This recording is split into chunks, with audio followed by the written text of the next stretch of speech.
off like crazy. Well, and here's what you notice too is that last run started. First of all, I want to say one thing real fast, which is people are saying, "Oh, Stewart gambles and wins on fuel mileage." He did not win on fuel mileage. He had a fast car. He was leading, and then he realized he was either going to have to pit with like 5 laps to go or try to save gas. But he was already in that position. A fuel mileage win to me is like, like taking gas with like, a pit stop with like 50 to go, saying, you know what, I can't run with the leaders. I'm going to try to go the rest of the way. That's a fuel mileage win to me. What he did was he just decided to not pit pretty much, and it worked out for him. And made it, yeah. He's done that before. He did that at Kansas 3 or 4 years ago. I'm pretty sure that was a fuel mileage win, if I remember correctly. That was what I considered to be. Well, but it was so funny, but I didn't care because it was just hilarious that he ran out like coming off of turn 4 and still won.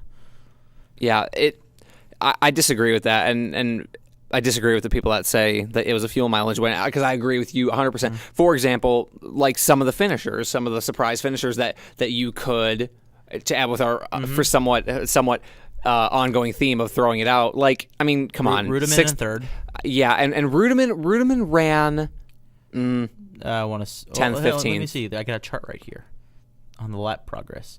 It looks like he was mainly around 10th all day. Okay, so there you go. So he improved a little bit, but then, like, come on, like Marcus Ambrose, Gordon, I think, gets back into the top 10, but he doesn't get top 5. Yeah, based off his track position without the fuel mileage. Though I'm not saying he didn't run well. I'm just saying that Newman obviously had all kinds of problems and still finished 5th because of fuel mileage. I think we should talk about that for a second. Now, I want to see his chart. It's going to be yo-yo. Oh yeah, look at that, peaks and valleys, baby. Now let me ask you: Is Newman also in the group of I'm not continuing to be impressed anymore? I expect it. I expect him to run in the top 5. I would be surprised if he won though.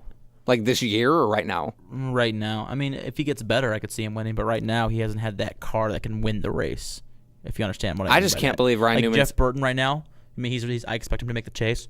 I don't expect him to win because he doesn't have that car that can win the race. Yeah, good example. Like, and Ryan Newman, this is the best he's looked in years for sure. Yeah, since he left Penske, since the early years when Penske was a contender, his first like 3 seasons in the sport. Yeah, because do you remember? Since we're on the subject of Ryan Newman, do you remember way back in the day where he was running the ABC? You mean 6 years ago? When he was running the ABC and was ago. In the O2 and was just winning everything. Oh yeah. Do you remember that? Oh yeah, I remember him.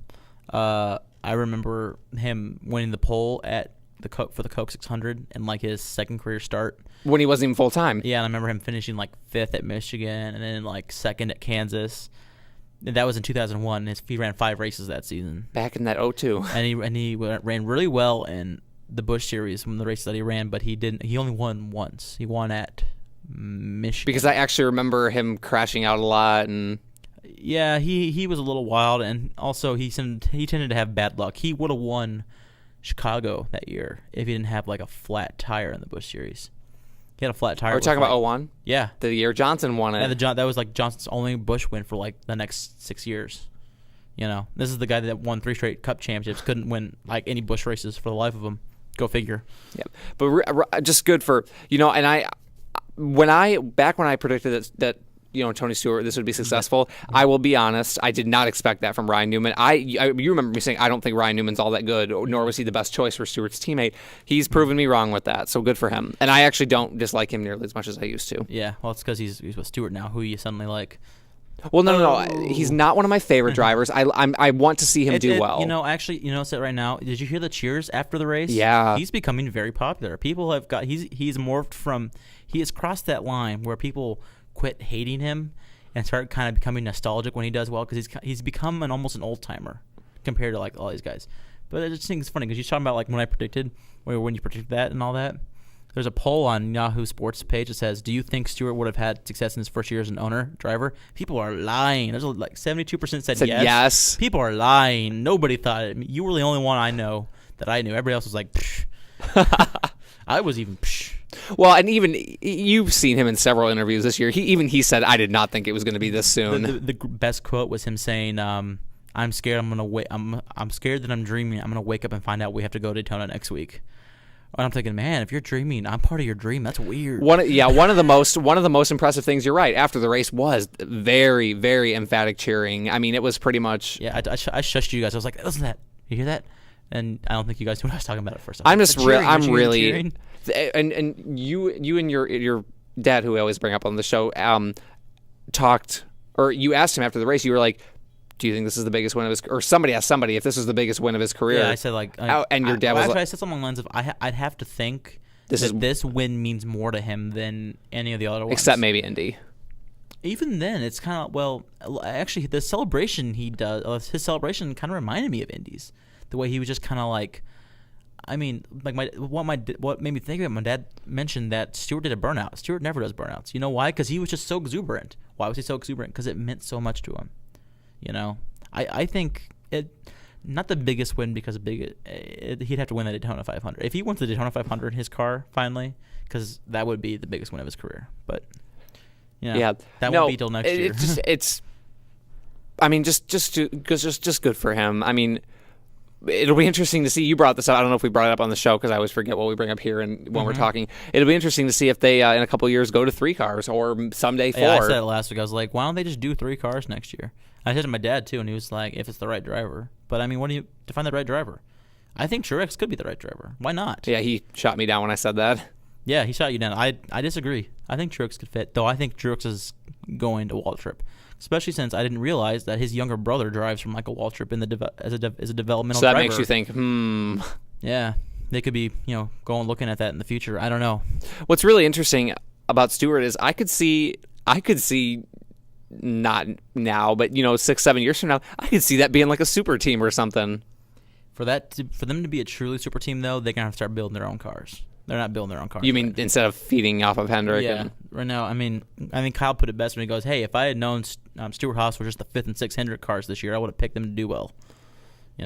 Which is a lot more to it than that. Yeah. But. Well, and there are people that kind of said that. They were like, "Oh, well, they have all this Hendrick stuff," and I was like, "Psh, that won't matter." But good for Stewart, and I'm very happy for him. And and to the people that think that it was a fuel mileage win, no. There was some fuel strategy and some fuel saving, but it was not a fuel win. If Stewart was running 15th the whole race, then like you said, that's a fuel win. Is that Stewart's graph? Yeah. Look at that. Well, they can't. Well, look at that because he started in the back. Yeah, it shows him the first laps has him around like 35th. What's that? First spike right there about this what? One? No.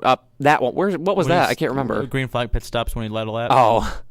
And over here, I want to say it was green flag pit stops as well. And then right about there is where you can see. And this is where the caution came out.